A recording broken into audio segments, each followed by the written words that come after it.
Hello guys and welcome back for the August JRPG news roundup. We start with the Falcom news as always. Super Groupies, the company that brought the watch and backpack sets for Estelle, Reen and Alcina, are now doing the same for the East series with a bag and watch set for Adol, Dana and Fina. Pre-orders end on September the 10th. Pinbox have also released a new line of merch, this time a bunch of t-shirts and some extra large pins for the likes of Lloyd and Tio. The finished version for Kotobukiya's 1/7 scale figure of Emma Milstein has been shown. Pre-orders started at the end of August. Also, if you order directly from the manufacturer, you get yourself the alternate items, those being her hat and glasses, for an extra amount. And Kotobukiya have wasted no time in sharing their next work for the series, that being a 1/7 scale of Tio, and it already appears to have a prototype in the works.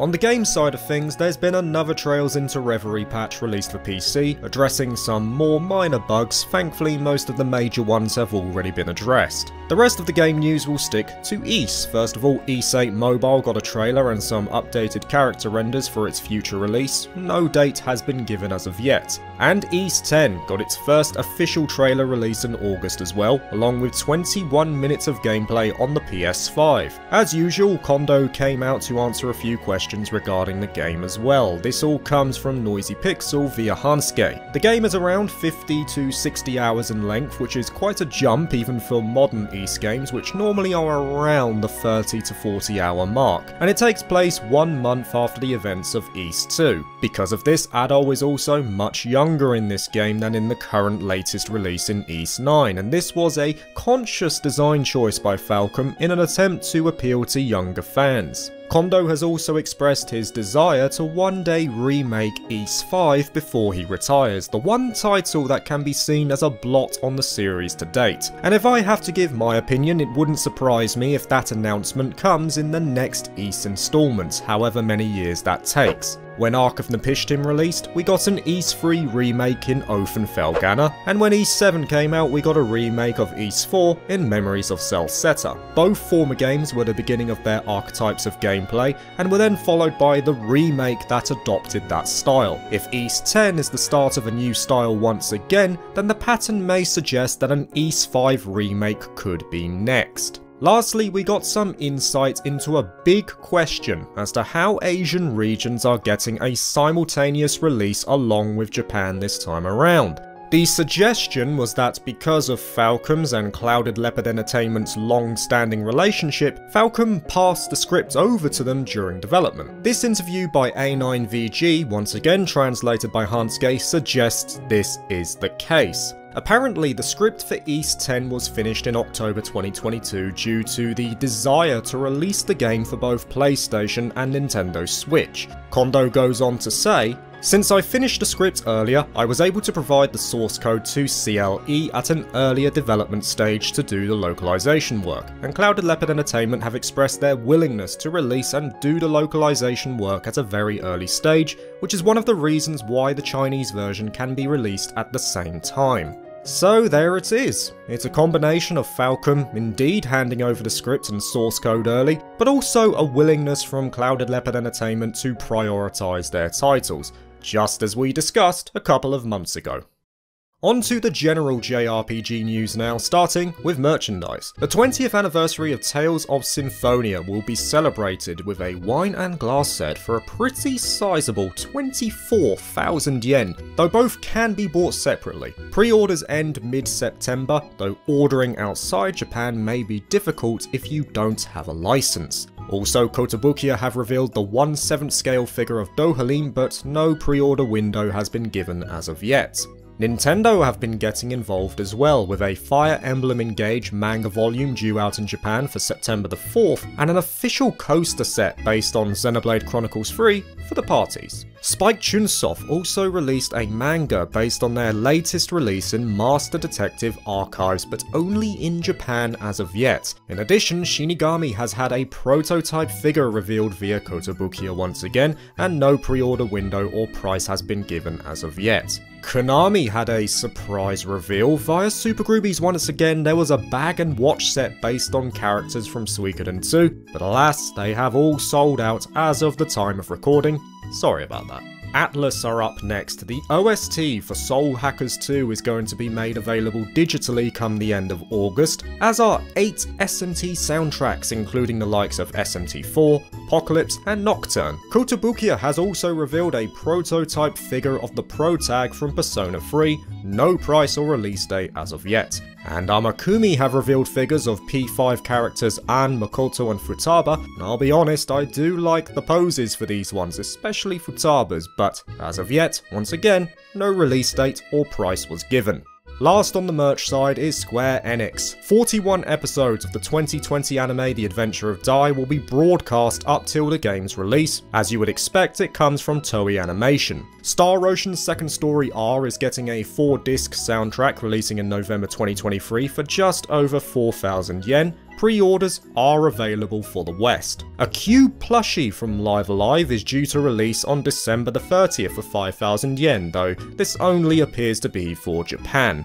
And finally, this was a surprise to me considering my interest in card games, but Magic the Gathering and Final Fantasy are having a 2025 collab with all mainline entries involved. This follows the Lord of the Rings collab where a swath of collectors were attempting to find the unique One Ring card quite recently. So I'm interested to see where this goes. One thing's for certain, Magic the Gathering needs to find a winner, and fast considering its issues as of late. Switching over now to developer news, starting with Square. Last Claudia, a gacha title from AIDIS, is having a collab with Valkyrie Profile Lennith and Star Ocean 2. Not much was shared, but good for those who play the game, I guess. And last of all, there's been suggestions that Fantasian, the 2021 title developed by father of Final Fantasy Hironobu Sakaguchi, is due to release on Steam according to PC users who spotted it in the Steam DB, which is the pre-approval stage before they go on to the storefront. Keep an eye on that. Spike Chunsoft shared this month that Master Detectives Archives Raincode has sold 300,000 units worldwide. Good for them. Sega have stated that those who purchase Like a Dragon Gaiden will also get a trial version of the newest Yakuza, Infinite Wealth. Those who complete Gaiden will also apparently see scenes not available in the main game. Monolith Soft gave us a little tease for their new title. In a note from the recently released limited edition of Xenoblade Chronicles 3's soundtrack, it stated that the new entry would subvert the established pattern of the series. As quoted by Takahashi himself, "If there is another Xenoblade, it will likely be something vastly different from what came before." So there you have it. Now this next story comes from Twisted Voxel, and it concerns the Suikoden 1 and 2 remasters. There hasn't been much news on these during the year, but it was suggested that the games were still due a 2023 release. This comes from the company's Q1 financial results, which shows that it was still in the 2023 pipeline. Well, that's been debunked. It has in fact been pushed back beyond 2023 for quality assurance purposes. Sword and Fairy Together Forever recently announced physical editions for PS4 and PS5, if you're into that series. Bandai Namco have been getting up to a few shenanigans too. Fate Samurai Remnant has been getting a host of trailers lately, and it's been confirmed the game will take around 50 hours to complete on average. Tales of Symphonia on Switch has got yet another patch to address issues like vanishing backgrounds and screen shattering from entering battles, and they have also filed a trademark for Shadow Labyrinth this month, with some suggesting it could be a reboot of FromSoft's Shadow Tower. Who knows though, sometimes it's just to hold on to an IP. Sea of Stars has recently released, and it's been confirmed that not only is it verified on Steam Deck, but a physical version is due to release in early 2024 for Nintendo Switch, PS5, Xbox One and Xbox Series. No news on a PS4 version as of yet. It also has to be said that it very quickly hit the 100,000 units sold milestone less than a day following its release. Koei Tecmo have put in a trademark for Sayuki and Journey West, which was a PS1 strategy title simply called Sayuki in Japan. Suikoden Inc. have released the second trailer for Opus Prison Peak, which, despite being short, has once again piqued my personal interest. Already getting vibes from that OST, and it also introduced the male protag. Not sure here, maybe it's a father and daughter dynamic this time around. It can be wishlisted on Steam for now, and no clue on an actual release date as of yet. Now Atelier is up next, and it all surrounds the newest mainline entry of Atelier Resdiana. First of all, the game has achieved 200,000 pre-registrations. I'm not really sure what the markers of success are for mobile titles when it comes to that number, but considering Ever Crisis Final Fantasy VII just hit 1.5 million pre-registrations, it might give you an idea of where this one sits. And also, there was a second trailer broadcast showing us, of all things, a new protagonist called Valeria. So yeah, there's two of them in this game. In particular, we also got a few more details on the gameplay loop, which I'm gonna be honest, it doesn't look appealing to me based on that trailer, and the descriptions just reaffirm that. Progress through the story will not be hindered, but that doesn't surprise me because instead it looks like they're going to limit progression through alchemy itself. We called it. Quoted by the developers, "The mana required for synthesis will recover over time. Enjoy easy yet deep synthesis through trial and error." There it is. That's where you get locked off and have to pay unless you're willing to wait for the core mechanic of the game. It looks like gathering is also involved here, as there's a shop to buy ingredients if you don't get them in dungeons as well. Last of all, there's going to be a bunch of legacy characters like Theris and Aisha appearing in this game, who all contribute to this trial and error alchemy with their own specialties. Make of that what you will. Like I say, the gameplay doesn't look attractive to me, but the cutscenes on the other hand look really good, depressingly good even. At the moment, no Western release is planned, but if it does get one, I feel I owe it to the series to at least try the game, if not to just warn you guys to potentially stay away. Now before we move to the upcoming releases, one more event. There is an RPG Summit due on September the 20th, so who knows what we will see there. And now, we do move to the upcoming releases, briefly giving mention to some visual novels. Ginka is coming west to PC in 2023, Everlasting Flower is coming to PS4 and Switch for 2024 in Japan, this is the same developer behind Arcana, and Verge Evermore is coming to Switch on November the 9th in the West. On the indie side of things, fantasy RPG Virgo vs. the Zodiac is coming to all modern consoles on August 23rd.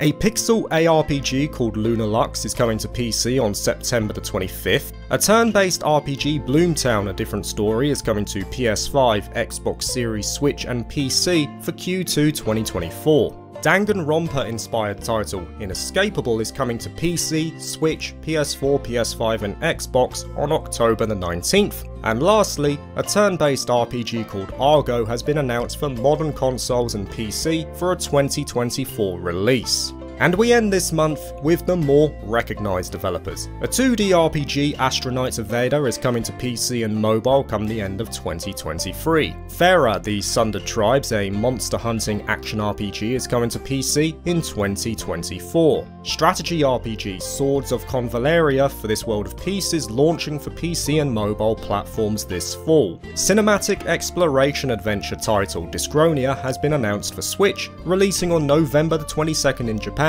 but it also has English support.